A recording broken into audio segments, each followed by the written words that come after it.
और वो auto driver उसके साथ रेप करता है। वो लड़की चिल्लाती है, रोती है कि बचाओ बचाओ, लेकिन जंगल में कोई सुनने वाला नहीं। मुंबई के एक हॉस्पिटल में 14 साल की लड़की एडमिट थी। उसको देखभाल के लिए सिर्फ महिला ही थी। जितने भी महिला थी, साफ सफाई भी महिला ही थी, डॉक्टर भी महिला ही थे, सुई लगाने वाला भी महिला थी, खाना खिलाने वाला भी महिला थी। आखिर पुरुष नहीं था, क्यों? वो 14 साल की लड़की अगर किसी लड़का का आवाज़ सुनता तो वो रोने लगता था, वो चिल्लाने लगता था कि लड़का को यहाँ से दूर करो। आखिर ऐसा क्यों? आखिर उसके साथ ऐसा क्या हुआ जो कि लड़का से इतना नफरत करता है? इस सब को पूरी जानकारी सुनने के बाद आपके पैरों तले जमीन खिसक जाएगी। आइए इसके बारे में पूरा विस्तार से समझते हैं। यह सच्ची घटना है महाराष्ट्र के पुणे शहर की बनवारी क्षेत्र की, जो 14 साल की लड़की अपने माता पिता के साथ रहा करती थी। उस रात 14 साल की लड़की अपने फ्रेंड से मिलने के लिए पुणे स्टेशन जाती है और स्टेशन पर उसका वेट करने लगती है। काफ़ी वेट करने के बाद लड़की अभी तक नहीं आती है। काफ़ी टाइम होने के बाद लड़की अभी तक नहीं आती है। वो बिना बताए घर से बाहर आई है अपने फ्रेंड से मिलने के लिए। उसके बाद वो काफ़ी देर इंतज़ार करने के बाद अभी तक नहीं आती है। फिर वहाँ पे एक ऑटो ड्राइवर 30 साल का उस लड़की पे नज़र पड़ता है। फिर ऑटो ड्राइवर उससे जाकर पूछने लगता है, आपका क्या परेशानी है? आप इस तरह क्यों बैठे हो? कि मेरा फ्रेंड अभी तक नहीं आया है, वो मुझसे मिलने के लिए आया हूँ। ये सब सारी बात बताने के बाद ऑटो ड्राइवर वो वहाँ से चला जाता है। ऑटो ड्राइवर कुछ देर के बाद फिर वो लड़की के पास आता है और लड़की को बोलता है कि आपका फ्रेंड बाहर में इंतजार कर रही है, मैं लेट से पहुंचा इसलिए वो नहीं आ सकी। मैं शर्मिंदा महसूस कर रहा हूं कि मैं लेट पहुंचा, इसलिए मैं उसके पास नहीं जा सकता। फिर ऑटो ड्राइवर उसको बोला, चलिए मैं आपको बाहर तक छोड़ देता हूं। बाहर छोड़ने से पहले आप ये पानी पी लीजिए, आपको प्यास लगी होगी। तो वो लड़की पानी पी लेती है। फिर वहाँ से ऑटो ड्राइवर अपने रिक्शे पर ले जाता है। रिक्शे में बैठने से पहले वो लड़की बेहोश हो जाती है। फिर वो ऑटो ड्राइवर उसको बैठा देता है। उसके बाद वो अपने फ्रेंड से मिलने के लिए नहीं बल्कि एक सुनसान जंगल की ओर ले जाता है और वो ऑटो ड्राइवर उसके साथ रेप करता है। वो लड़की चिल्लाती है, रोती है कि बचाओ बचाओ, लेकिन जंगल में कोई सुनने वाला नहीं। फिर उसका पूरा मन भरने के बाद फिर वो ऑटो ड्राइवर उस लड़की को अपने रिक्शे में बैठाता है और उसके बाद वो डायरेक्ट एक होटल की ओर ले जाता है।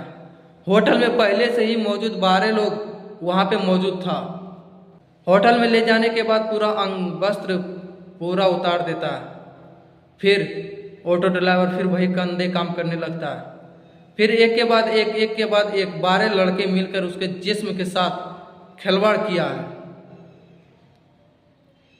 और वो लड़की होटल में चिल्लाती है, रोती है, लेकिन उसको बचाने वाला कोई नहीं। होटल में अलग अलग सब सुन रहे थे, लेकिन उसको पावर नहीं था कि उसे बचाकर बचाए। और इस तरह सारी रात उसके साथ नोच नोच कर गलत काम किए उसके साथ।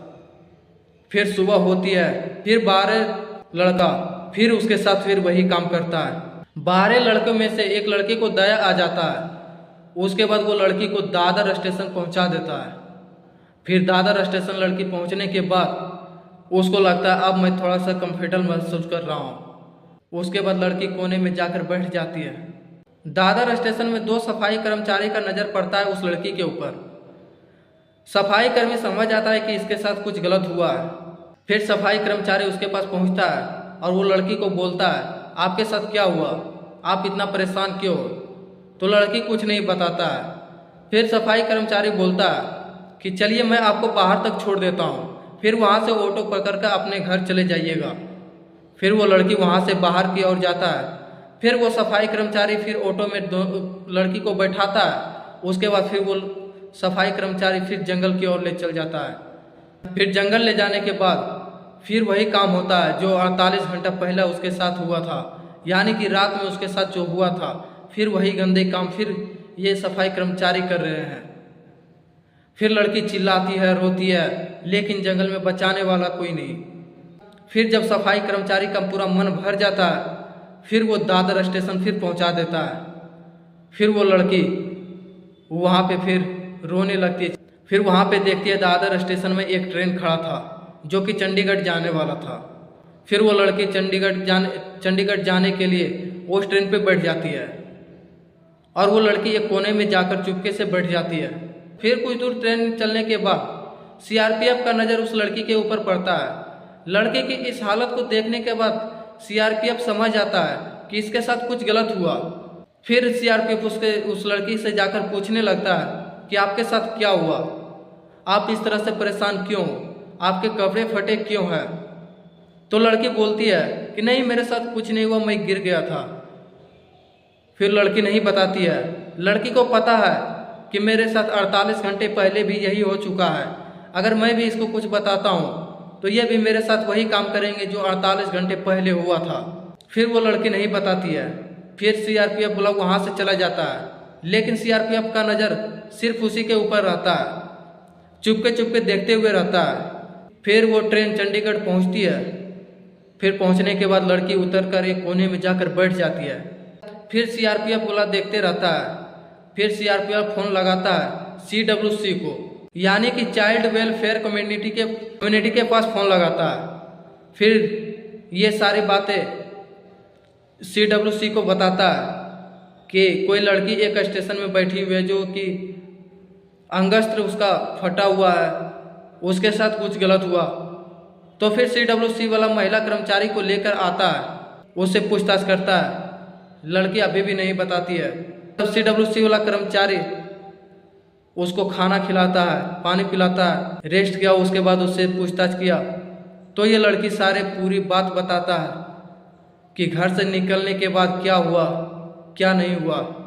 ये सब सारी बात सुनने के बाद रोने लगती है और वहाँ पे जितना भी लोग सुन रहे हैं सबकी आंखों में आंसू आ गए कि आखिर किसी बेटी के साथ इस तरह गलत काम करेगा तो रोना तो आएगा ही।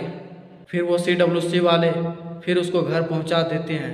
आखिर किसी बेटी के साथ, बहन के साथ ऐसा करोगे तो क्या होगा, रोना तो आएगा ही।